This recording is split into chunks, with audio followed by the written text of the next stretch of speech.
Toledo's key role in baseball history stretches back to the earliest days the game was played in the Glass City. In 1884, the Blue Stockings played in what was then a major league, the American Association, making their catcher, Moses Fleetwood Walker, the first African-American to play in the big leagues.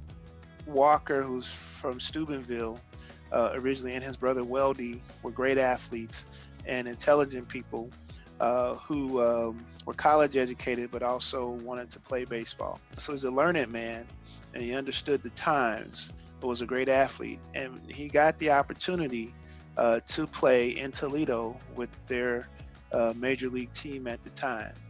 It was not a great experience for him initially, but he was good and he proved his worth, had to really earn the respect of teams, his teammates and opponents. But he often ran into lots of problems, including some communities that would not welcome his team if they were to bring him along. And there were letters and things that were written that opposed his appearance in many places. Walker, an inventor, would go on to hold 4 different patents following his baseball career. With the unofficial color line in place, black baseball would play its independent teams until 1920 in the formation of the first Negro League, the Negro National League.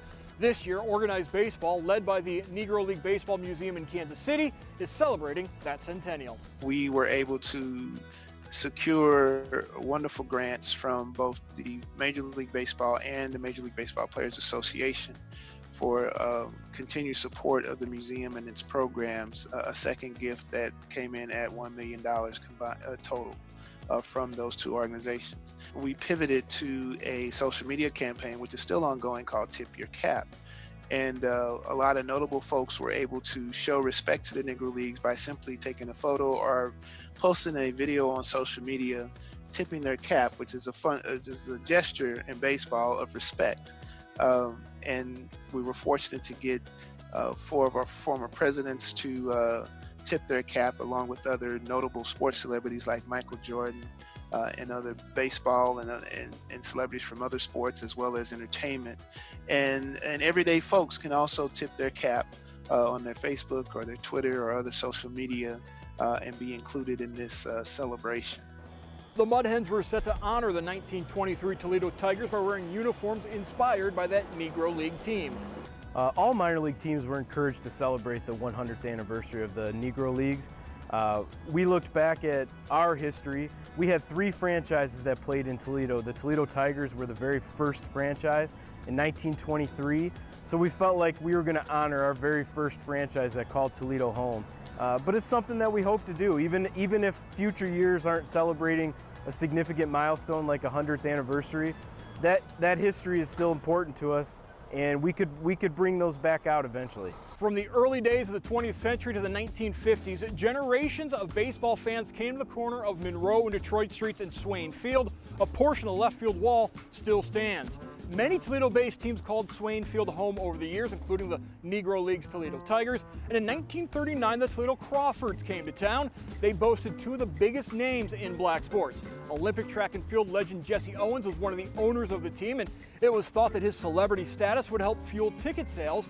Their manager was Oscar Charleston, a future Hall of Famer who in the 1920s was the biggest name in the Negro Leagues.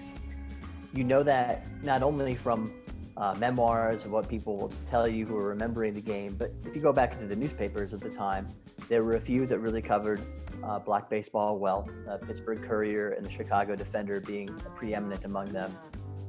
And they're always saying how Oscar is the greatest drawing card in black baseball. You know, they just say it straight out for at least, I'd say, 10 to 15 years. Jeremy Beer is the author of Oscar Charleston, the life and legend of baseball's greatest forgotten player. And he contends that Charleston's accomplishments as a player, manager, and scout make him unique among all of the greats of the game. There's a possibility that he has the best overall baseball resume of anybody who ever lived. He is the best all-around player in black baseball history. That's what the statistical record would lead you to believe. That's what his contemporaries said. He would almost certainly, you almost have to consider him a top 5, top 10 at worst, all-time performer, just generally, if you're including people of all races and eras in that comparison, just as a player. So yeah, okay, that's So he's inner circle. Then 3, as a manager, he becomes a player manager at the age of 27. And he's voted as the best manager in Negro Leagues history by a poll of former Negro Leagues players taken, I don't know, now 20, 25 years ago. So he was a great manager. He won championships as a manager, was well respected, an incredible player. And he was a pioneering scout. I think he was probably the first African-American to be paid to scout for a white major league team. Take that sort of historical importance into account as a scout, as well as the managerial and playing record. I don't know if anybody can match it. The Negro Leagues are a part of history, but they remain a fascinating subject to explore. The Negro League Baseball Museum is keeping their story alive. People understand baseball and people understand sports. And it's a good way to on-ramp to this discussion of understanding the past and African-American history and all the things that Black people had to go through to be seen as equals in this country.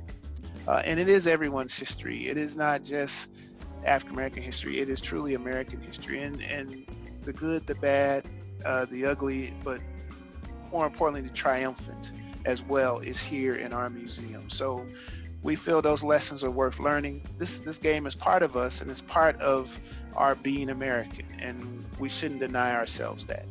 And any player, no matter their background, can embrace the fortitude and the perseverance and the important experiences that these players had, and we encourage that. In Toledo, Mark Kuntz, BCSN.